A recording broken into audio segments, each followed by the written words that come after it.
Salut, moi je m'appelle Adrien Scat, je suis photographe, réalisateur de documentaires à impact, comme j'aime le dire. Je travaille entre la France, le Sénégal, un petit peu partout. Et aujourd'hui, je viens présenter au festival Femmes en montagne le film Au sommet. On m'a offert un petit appareil photo quand je suis parti voyager à 20 ans, 21 ans. Et j'ai commencé à regarder des tutos YouTube pour essayer de m'améliorer. J'ai voyagé pendant des années, je commençais à prendre des photos de paysages, des photos de gens, etc. Et au fur et à mesure des années, je me suis rendu compte que mes photos de paysages, etc., elles ne reflétaient pas mes vrais voyages parce que moi, mes voyages, ils étaient beaucoup plus humains, c'était beaucoup plus aider dans des assos, c'était beaucoup plus rencontrer des gens. Et en fait, je prenais le paysage, mais je ne prenais pas l'humain à côté. Et en fait, je me rendais compte que quand je montrais mes photos de voyage, ça n'avait rien à voir avec mon voyage. Et petit à petit, je me suis dit, bah non, mais en fait, il faut que je me ressente sur mon sujet principal qui est dans ma vie, qui est de rencontrer des gens, rencontrer des cultures, aller aider, etc. Essayer d'avoir un petit peu d'impact dans ma vie. Et du coup, je me suis vraiment concentré là-dessus. J'ai accompagné des associations en Colombie et c'est là-bas où vraiment j'ai impulsé ce côté social de la photo. Petit à petit, en faisant, je suis parti au Sénégal pendant le Covid pour aider un village et essayer de le propulser en termes de communication. Et je suis vraiment reconnaissant parce qu'aujourd'hui, les gens ils ont compris ce côté humain que j'essaye de ressortir. En fait, il y a plein de beaux projets dans le monde. Nous qui sommes dans la communication, qui sommes dans l'image, on se doit de faire du beau de ça, de valoriser ce genre de projet et ce genre d'initiative. Donc voilà, c'est un petit peu mon pourquoi dans la vie. Là, on est là pour Au sommet, mais en vrai de vrai, c'est sûrement l'un des plus gros projets que j'ai eu dans ma vie. Premièrement, monter le Kilimandjaro, c'était juste incroyable. Pour la petite histoire, les filles, elles m'ont contacté 2 mois avant.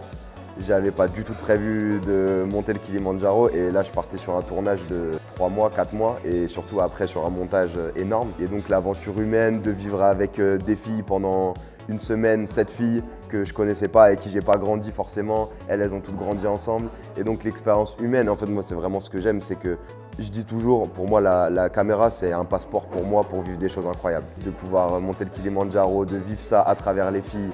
En fait, c'est juste incroyable et du coup, moi, de m'entraîner et de devoir monter aussi, parce que moi aussi, j'ai vécu l'ascension, mais je l'ai vécu quand même beaucoup à travers les filles et je trouve que c'est un prisme hyper intéressant de toujours vivre un peu les expériences à travers quelqu'un d'autre, à travers un projet, à travers ces choses-là. Donc voilà. La cohésion de groupe, dans le sens où quand je voyais le groupe, la force qu'elles avaient entre elles, je me disais waouh, mais moi j'aimerais trop vivre ça avec mes amis d'enfance, j'aimerais trop vivre ça avec mon groupe. Et en fait d'avoir réussi à créer ce groupe-là, c'était juste trop fort. Et en fait moi d'avoir la chance de pouvoir en faire partie et d'être vraiment dans la petite souris dans le groupe, c'était juste incroyable. Et c'est ce que j'essaie de refléter au maximum dans le documentaire. Le plus dur c'est de tout filmer. Ouais, nous ça a été dur parce que j'étais le seul cadreur, je suis pas un expert de la montagne donc j'ai assumé physiquement, mais bon, il y a des moments c'est quand même un petit peu compliqué. Là en plus on était sur un gros groupe, donc il fallait essayer d'être présent avec celle qui était devant et celle qui était derrière. Donc il faut faire beaucoup d'allers-retours. On avance un petit peu plus vite et on les filme en train d'arriver. On attend un peu et on les filme en train de partir. On va voir la dernière qui est en train de pleurer. On va voir la première qui est en train de chanter. La vraie montagne pour moi, ça a été le montage. Parce que moi, c'était vraiment le côté humain que je voulais ressortir. Et donc il y a eu des heures et des heures de rush, de discussion, des heures et des heures d'échanges dans les tentes le soir, etc. pour ressentir vraiment les pleurs de l'une, les rires de l'autre. Et les embrouilles entre elles, l'amour entre elles, etc. Et essayer de raconter l'histoire pour que ce soit le plus digeste possible. C'était ça le vrai challenge. Une phrase, épaulé, ils disent doucement, doucement. Pour moi, c'est un film qui t'explique que petit à petit, et avec un bon groupe, avec un bon noyau, tu peux tout faire. Tu peux tout faire. Donc juste se reconnecter à l'humain pour pouvoir gravir des montagnes, tout simplement.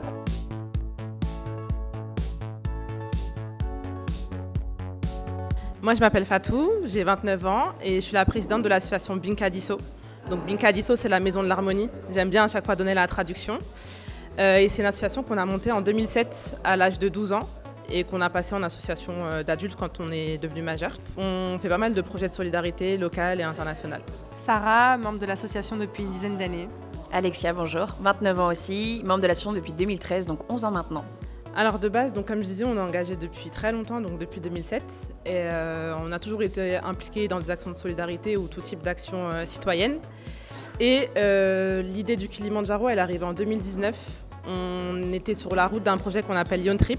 Donc c'est un séjour itinérant de Paris à Dakar qu'on a mis en place. C'était un long projet. On devait donné des minibus à une ONG partenaire au Sénégal et sur la route, on a planté des arbres pour compenser l'empreinte carbone. Et donc c'est sur ce projet-là qu'on parlait du Kilimandjaro comme étant un rêve fou et un challenge qu'on pourrait se donner, mais c'était vraiment très très lointain. Et ensuite, les années ont passé et en 2021, on a commencé à se redire qu'on voulait le Kilimandjaro. Et en 2023, on s'est vraiment lancé le challenge de gravir le Kilimandjaro comme symbole de notre engagement et pour surtout motiver tout un chacun et nous-mêmes à aller au bout de nos rêves et de nos projets. Bah déjà pas les mêmes, c'est fou de dire qu'on ressent indemne disons de ce projet. En fait déjà ça commence par un rêve comme a dit Fatou. Ça commence par un rêve, ça commence par l'idée de se dire ok on va le faire, on fait le premier pas pour s'y préparer. Ensuite, il y a les entraînements qui s'enchaînent. Donc, il y a on va dire, les efforts, les sacrifices, des petites phases de questionnement, des fois, pour certains ou certaines, des petites phases de doute. Et après, on y est. On est devant le Kilimandjaro, on voit la montagne et on se dit « Ok, c'est à nous maintenant ». La montagne, ça humilise quand on y est, ça resserre les liens avec les personnes qu'on croise. Je pense que c'est valable pour chacune d'entre nous, pour toutes les personnes qui nous accompagnaient durant ce voyage et durant cette ascension. C'était une atmosphère unique et ça marque à vie en fait. En tout cas, moi, à titre personnel, à chaque difficulté que je rencontrerai dans ma vie, je penserai en fait à ça et je me dirais « Ok, on l'a fait, donc pourquoi pas ça », tu vois. Et surtout, c'est une sorte de mise en œuvre des valeurs qu'on a l'habitude de dire et d'annoncer il faut se dépasser, il faut aller au-delà de ce qu'on peut faire. On n'a pas l'habitude de le mettre en action. Et là, c'est une réelle totale mise à l'épreuve. Même si on était déjà en quelque sorte une famille, on ressort encore plus soudés en tant qu'association, en tant qu'amis, en tant que famille, entre guillemets. Donc la montagne, ça change les perceptions, la vie, surtout le Kilimandjaro. Hein. Voilà.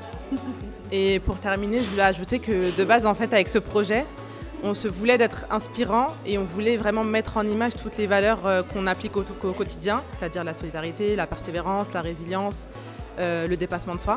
Mais finalement, en fait, la plus grande leçon, elle a été pour nous. Je ne suis pas du tout familière au monde de la montagne.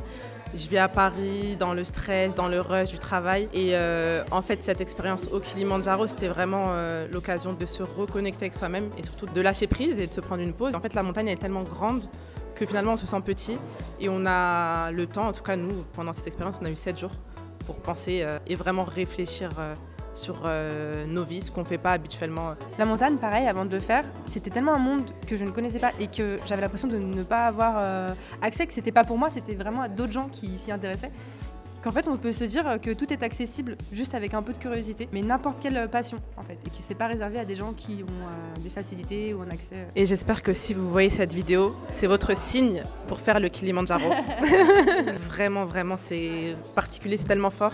Et surtout, les gens qu'il y a autour, on n'en parle jamais assez, mais les guides, les personnes qu'on rencontre, sont tellement incroyables et c'est vraiment elles qui nous ont portés et qui ont fait en sorte qu'on arrive tout au sommet. Donc, non, il y a vraiment une atmosphère particulière.